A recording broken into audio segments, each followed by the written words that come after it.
বিসমিল্লাহির রহমানির রহিম। আসসালামু আলাইকুম। কেমন আছেন সবাই? আশা করছি ভালো আছেন। আমরাও আলহামদুলিল্লাহ ভালো আছি। তবে অনেক দিন হয়ে গেল ভিডিও আপলোড করিনি।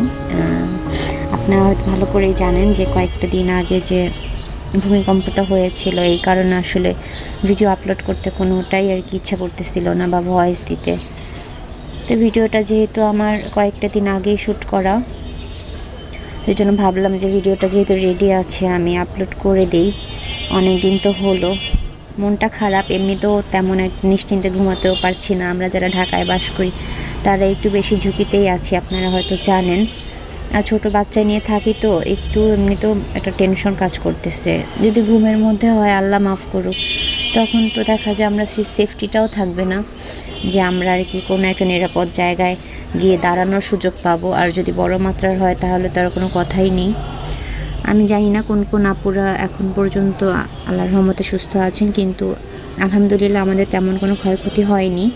আমি ভূমিকম্পের পর পুরোটা বাসা ঘুরে দেখেছি, বিল্ডিংটা যে কোথাও কোনো ফাটল ধরেছে কি না। না, আসলে কি পুরাতন বিল্ডিংয়েই থাকি, কিন্তু পুরাতন হলেও আগের জিনিসগুলো ভালো ছিল, ম্যাটেরিয়ালসগুলো ভালো ছিল, যার কারণে কোনো সমস্যা হয়নি। আমি এমনটাও শুনেছি অনেক নতুন বিল্ডিং আর কি হেলে পড়েছে বা ফাটল ধরেছে।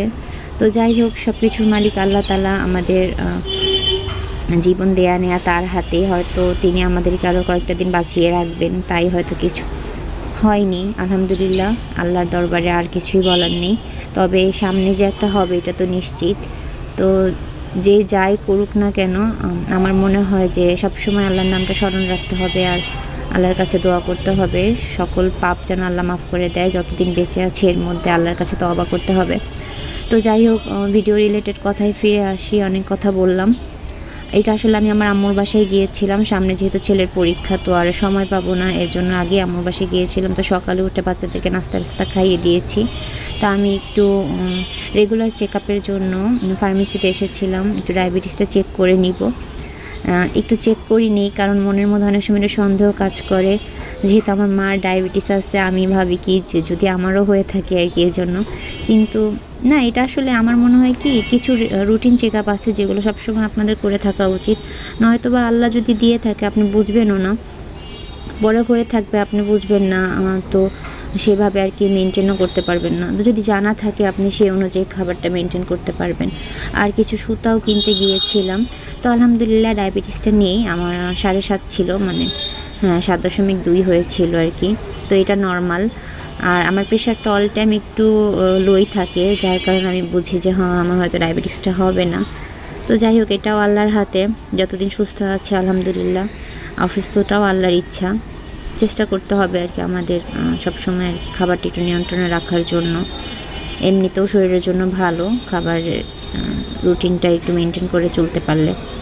তো এদিকে আম্মু রান্নাবান্না করতেছিল আর আমি আমার ছোটো ছেলেকে রেখে গিয়েছিলাম। সে বের হতে অনেকটা বায়না করেছিল, তো নিয়ে যেতে পারিনি, কারণ আমরাও বের হয়েছি দেখি ঝড় ছুটেছিল, বৃষ্টি হবে। এই তো কিছুদিন আগের ভিডিও আর কি এটা।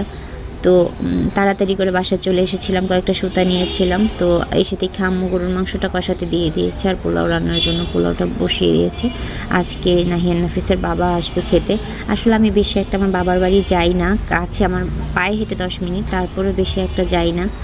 তো যখনই যাই 1 থেকে 2 দিন থাকি আর কি। তো ওই সময় ওদের বাবাও যায়, আমরা না গেলে ওর বাবাও যায় না। তো এই তো গরুর মাংসটা হয়ে গিয়েছে, আমি একটু জিরা দিয়ে নামিয়ে নিচ্ছি। আম্মু বলে তোর হাজব্যান্ড খাবে, দেখ ঠিকঠাক আছে নাকি। তো আমি আবার একটু চেক করে দিলাম যে না, সব ঠিকঠাক আছে। তো অনেক দিন পর বাবার বাড়ি যাওয়া হয়, একমাত্র কারণ হচ্ছে ছোট বাচ্চা। আমি এক সময় যখন একা ছিলাম বা আমার শুধু বড় ছেলেটা ছিল, আমি প্রায় যেতাম আর কি, 1 দিন 2 দিন গ্যাপ দিয়ে দিয়ে। এখন আর এনার্জিটাই থাকে না। আর ওইদিকে এর আগের দিন রাত্রে মুরগিও রান্না করেছিল, যেহেতু বাচ্চারা গরু বা মুরগি হলে একটু পছন্দ করে। আম্মু বলে মুরগিটা আগে রান্না করি, ওরা খাবে। তো ওইটাও একটু গরম করে নিচ্ছিলাম। তো ভিডিওর এই পর্যায়ে যারা যারা দেখছেন প্লিজ একটি লাইক দিবেন, আর আমার চ্যানেল নতুন হয়ে থাকলে আমার চ্যানেলটি সাবস্ক্রাইব করে আমাদের পাশেই থেকে যেতে পারেন। আর পাশে থাকা বেল আইকনটিতে অল প্রেস করে রাখবেন, যখন আমি ভিডিও আপলোড করব আপনাদের কাছে পৌঁছে যাবে। যেহেতু আমি রেগুলার ছাড়ি না, কোনো সময় ছাড়ি, অনেক আপুরে হয়তো বুঝতে পারে না, তো যদি নোটিফিকেশনটা অন থাকে আপনারা সহজে বুঝতে পারবেন। তো ওর বাবা আমাকে কদবেল কিনে দিয়ে গিয়েছিল এর আগের দিন রাত্রে, আমি যেহেতু কদবেলের জন্য বায়না করি একটু বেশি, তো কদবেল কিনে দিয়েছিল, সেটাই দুপুরে একটু মাখিয়ে খেয়ে নিব। এই বছর আলহামদুলিল্লাহ অনেকগুলো কদবেল খেতে পেরেছি। গত বছর একটা খেয়েছিলাম, সেটা বারবার ওর বাবাকে বলেছি যে গত বছর মাত্র একটা খাওয়াইছো। তো এইবার আর কি সেটা পূরণ করে দিয়েছে। আসলে আমার টক জাতীয় ফলগুলো বরাবরই খুব পছন্দ, এইটা, তারপরে টক বড়ই, পেয়ারা, আমরা, জাম্বুরা, মানে এই জাতীয় ফলগুলো আর কি। তো আজকের ভিডিওটা এ পর্যন্ত। আশা করি সবাই ভালো থাকবেন, সুস্থ থাকবেন, নিরাপদে থাকবেন, সাবধানে থাকবেন। আল্লাহ হাফিজ, আসসালামু আলাইকুম।